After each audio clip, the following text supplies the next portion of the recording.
Halo teman semua, semoga sehat selalu ya. Baiklah teman, jumpa lagi di alur cerita Si Singji Perjalanan Keras Sakti yang kedua. Baik, kita akan lanjutkan ceritanya dari chapter sebelumnya. Lanjut, di suatu zaman kuno dulu sekali, kelompok dewa yang telah mengkhianati surga, dan pergi ke dunia manusia, kemudian mereka dikenal sebagai Dewa Perang Ashura. Para Ashura itu kuat, selalu ingin bertarung dan tak kenal rasa takut, mereka terus memberontak pada surga dan banyak perang yang telah pecah sepanjang bertahun-tahun pertempuran mereka, tapi, bahkan surga yang agung sekalipun tak mampu menahan Ashura untuk waktu yang lama. Selain bertarung dengan pihak surga, mereka juga sering saling bertarung satu sama lain. Baiklah, langsung kita lanjut ke cerita di chapter ini. Di kerajaan Ashura, seseorang berbadan besar membawakan makanan untuk para calon peserta ujian. Pada saat berebut makan, terlihat ada seorang anak yang tak kebagian, akan tetapi ada seorang anak yang dengan baik membagi makanannya, dan itu adalah Sumo, murid Dewa Rulai. Lalu kemudian Sumo berkata ke anak lelaki itu bahwa dia merebut makanan saja tak bisa menang, apalagi bertarung. Kemudian peserta lelaki itu pun berkata, kalau dia tak ikut pertarungan itu maka selamanya dia akan menjadi seorang gelandangan, dengan ikut setidaknya dia bisa menjadi kesatria, ujarnya. Lalu, datang seseorang berbadan gendut, dan dia berkata, kalau keluarganya adalah seorang tukang daging di beberapa generasi, dan ayahnya sangat menaruh harapan padanya supaya bisa menjadi kesatria. Kemudian peserta yang tak kebagian makanan itu berkata, kalau itu benar, dan si gendut akan membawa kehormatan pada keluarganya dan dia tak perlu lagi bekerja susah payah. Akan tetapi Soma berkata, kalau dia sendiri bisa kehilangan nyawa, dan menyuruh mereka berdua mundur saja, karena dia yakin mereka berdua hanya memiliki kesempatan kecil, akan tetapi mereka tidak ingin mundur meski Soma adalah anak sang raja, dan akan menang. Semua orang punya bakat sendiri, dan tak baik kalau tak mencobanya. Soma berpikir, dari kami semua, hanya ada satu orang yang selamat dan melihat hari esok. Apa sungguh tak ada cara lain? Di sisi lain di ruangan Dewa Rulai datang seorang perempuan, dan memanggilnya bahwa raja sudah menunggunya, karena hari ini adalah hari ujian kesatria Ashura yang baru. Kemudian Dewa Rulai pun bertanya, apakah Raja Ashura ingin dia juga pertandingan itu? Ini bagus, ujarnya. Lalu kemudian perempuan itu berkata kalau itu benar, dan itu rencana beliau. Kemudian Dewa Rulai dipersilahkan duduk, dan tak disangka ia duduk di sebelah Raja Ashura sendiri.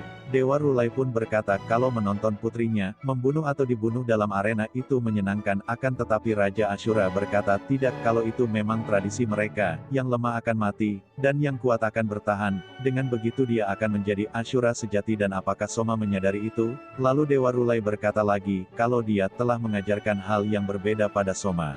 Lalu kemudian di arena pertempuran, seorang perempuan berkata kepada semua Ashura muda, aku adalah sang ketua Huji, hari ini aku akan memimpin ujian ini. Sang Dewa Asura sendiri, rakyat para pengkhianat, kita bertahan di dunia ini, dunia penuh dengan musuh, yang lemah akan dimakan. Untuk bertahan, kita akan selalu mencoba untuk menjadi lebih kuat lagi. Itu semua kalian dikumpulkan hari ini. Setelah kalian memasuki arena, dan merasakan anggur itu, kalian semua akan jadi saudara. Kalian semua adalah bangsa Ashura yang pemberani. Namun hanya satu yang bisa mencapai puncak. Setelah ujian ini selesai, hanya akan ada satu satria yang meninggalkan arena ini, sisanya akan menjadi bintang di langit, melindungi satu-satunya pemenang. Tak perlu mengucapkan selamat tinggal, karena kalian semua akan selalu bersama. Ashura tak mengenal rasa takut. Sekarang pergilah dan keluarkan kekuatan dalam kalian. Dan mereka semua pun bersorak, sambil meminum anggur dan berkata, sang Dewa Perang Ashura tak mengenal rasa takut. Lalu setelah itu, mereka semua baku hantam, sampai mati. Di sisi pertandingan para Ashura senior berkata, kalau ujian tahun ini kelihatan akan sangat menarik. Putra sang raja ikut serta, dan mereka dengar, Soma memiliki sifat ayahnya, dan itu akan menjadi bencana, karena dulu sang raja berhasil membuat seluruh bangsa Ashura ketakutan, kata para Ashura senior itu. Dalam arena pertandingan, Soma terlihat mengeluarkan aura jiwa tempurnya dan menghajar mereka. Di sisi lain Dewa Rulai berkata, kalau kekuatan Soma sudah tidak diragukan lagi, walau masih muda, dia bertarung seperti seorang satria berpengalaman. Lalu Dewa Rulai berkata pada Raja Ashura, kalau Soma telah belajar darinya, aku tahu, jawab Raja Ashura. Lanjut Dewa Rulai, kenapa kau tidak melarangnya? Kemudian dijawab lagi oleh Raja Ashura, bahwa itu adalah keinginan Soma sendiri. Karena perkataan Dewa Rulai waktu itu dan membuat Soma tertarik. Lalu Dewa Rulai berkata lagi, kalau Soma adalah anak yang spesial, jalan Ashura itu selalu brutal tanpa ampun, tak ada belas kasihan. Dan apakah Soma dapat membuat perubahan? Itu semua akan dia buktikan di dalam pertandingan ini. Lanjut perkataannya pada Raja Ashura. Di dalam arena pertandingan, Soma berkata dalam hatinya, kalau dia sudah memperkirakan kekuatan lawan-lawannya, dan Soma pun melihat lawannya, dan berkata kalau saat ini dia yang di hadapannya yang paling kuat, karena telah membunuh lebih dari 10 orang, lalu orang itu mendekati Soma, dan memainkan senjatanya mengarahkan pada Soma, sambil berkata, bahwa kemenangannya adalah setelah membunuh Soma, dan Soma masih terus menghindar. Di sisi pertandingan, Dewa Rulai berkata pada Soma, sekarang adalah kesempatannya, lalu kemudian Soma pun berhasil menangkis dan menyerang balik. Lawannya berkata kalau dia akan jadi bintang di langit. Di sisi arena, Dewa Rulai berkata dalam hati, Soma tidak membunuh anak itu, dan berpikir, mungkin Soma paham apa yang telah diajarkannya. Kalau Soma bisa mengalahkan musuhnya tanpa harus membunuh, itu bagus, kau bisa membawa perubahan pada bangsa Ashura. Dalam arena Soma berkata kalau dia mengalahkan mereka dengan caranya sendiri, sambil meyakinkan diri, dan Soma pun melihat anak yang tak kebagian makanan tadi ada di hadapannya, dan berkata, dasar kau payah, sudah kusuruh kau untuk mengundurkan diri, kenapa kau tak mendengarkanku, hampir saja kau mati. Kemudian Soma menyuruhnya untuk mengikutinya, akan tetapi anak itu malah menyerang Soma. Di sisi lain, Dewa Rulai khawatir dan beranjak dari tempat duduknya, lalu Raja Ashura menyuruhnya untuk duduk kembali.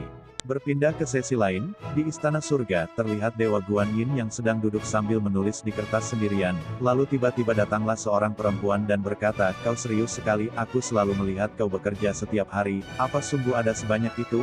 Hal yang harus dikerjakan di surga, ya, jawab Guan Yin, kenapa kau tidak istirahat, bahkan kau sekalipun pasti akan lelah bukan? Lalu kemudian perempuan itu, tak sengaja menumpahkan air minuman yang dibawanya, ke atas kertas yang sedang ditulis oleh Guan Yin, dan meminta maaf karena ia tak sengaja, padahal ia hanya ingin melihat Guan Yin sedikit rileks, dan ia tak mengira hal itu bisa terjadi. Kemudian ia terus berkata tak sengaja, lalu, kau tak akan menyalahkanku bukan? Tidak, jawab Guan Yin. Lalu tiba-tiba Guan Yin mencekik leher perempuan itu dan berkata, siapa kau sebenarnya? Perempuan itu pun mengaku kalau dia Sasin. Lalu tiba-tiba ia tertawa, dan berubah ke wujud aslinya. Dia pun berkata, apakah Guan Yin tak mengenalinya? Lalu Guan Yin merasa seperti mengingat suara ini, berkata, Sasin, aku sungguh sangat menyukaimu. Untuk memancing perempuan itu, lalu perempuan itu berkata, senang sekali rasanya bisa kembali, ujarnya. Akhirnya Guan Yin mengetahui kalau itu adalah Ning Ning, dan dia sudah tercemar. Kemudian Ning Ning berkata, ini tak begitu buruk, dulu aku tak berani mengatakan perasaanku padamu, karena aku jelek, tapi, setelah aku meraih kegelapan, dan mendapatkan ajaran dari sang leluhur Kaisar Giok, aku sekarang paham, aku sekarang lebih baik.